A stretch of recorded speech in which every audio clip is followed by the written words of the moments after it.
Hello everyone, welcome to academic solution. তো আশা করি তোমরা সবাই ভালো আছো। তো আজকে আমরা আলোচনা করবো class 9 English chapter 8 imagination lesson 8.2.2 নিয়ে।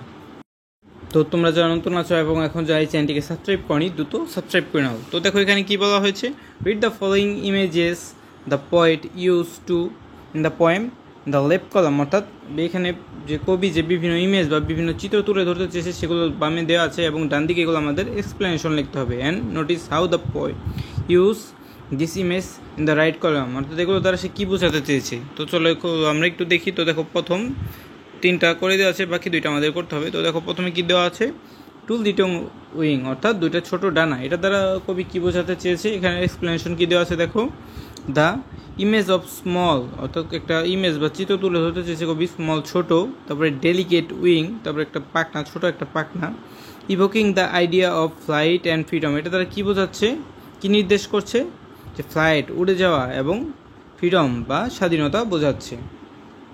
কবি যেন খুব সহজেই স্বপ্নের মাধ্যমে উড়ে যেতে পারবে, যার যেখানে খুশি সেইখানে। এই জন্য এটা ফ্লাইট এবং ফ্রিডম বোঝায়। দেখো 2 কী আছে, to you I would fly my dear, অর্থাৎ আমি তোমার কাছে কী করতাম, উড়ে যেতাম। তো এটা দ্বারা কবি কী বুঝিয়েছে, a visual image of the speaker's flying toward their loved one. অর্থাৎ এটা দ্বারা কবি বোঝাতে চেয়েছে সে কী করতো, তার যদি জানা থাকতো সে তার প্রিয়জনের কাছে উড়ে যেত।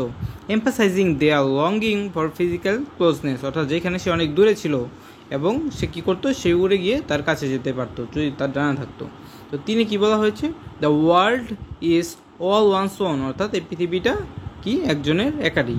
তো দেখো এখানে কী বলা হয়েছে, এটার এক্সপ্লেনেশন কী হবে, an image of the world, অর্থাৎ এটা দ্বারা পৃথিবী একটা ইমেজ তুলে ধরতে চেয়েছে কবি, অ্যাজ এ পার্সোনাল ডোমেন, অর্থাৎ এটা তার পার্সোনাল বা নিজের একটা পৃথিবী বলে সে প্রকাশ করেছে, belonging solely to the individual, অর্থাৎ এই পুরোটাই একজনের, এটা বুঝিয়েছে কবি।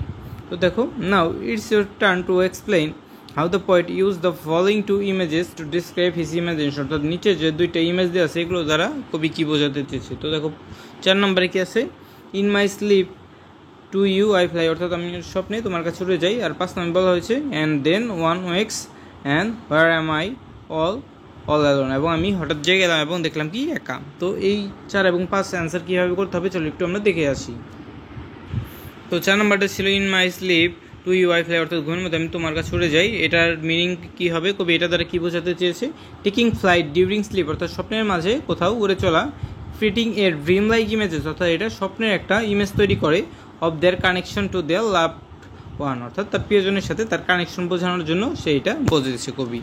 তো দেখো এরপরে আছে 5 নম্বরে কি, অ্যান্ড দেন ওয়ান ওয়েক্স, এবং হঠাৎ করে জেগে ওঠা, অ্যান্ড হোয়ার অ্যাম আই, অর্থাৎ এবং আমি কোথায়, অল অ্যালোন, এবং একা বড্ড একা। তো এটা দ্বারা কী বুঝিয়েছে, the image of the speaker, অর্থাৎ এখানে কবি বুঝিয়েছে ওয়েকিং ফ্রম দেয়ার ড্রিম, অর্থাৎ সে স্বপ্ন থেকে হঠাৎ জেগে উঠলো, realizing the stark contrast between the dream world and the lonely reality, অর্থাৎ স্বপ্নের থেকে যে সে বুঝতে পারলো সে যার একাকিত্বময় যে বাস্তব জীবন আছে এবং তাদের স্বপ্নের দুনিয়া থেকে সে কতটুকু ডিফারেন্স আছে এটা সে বুঝতে পারলো এবং পার্থক্য করতে পারলো।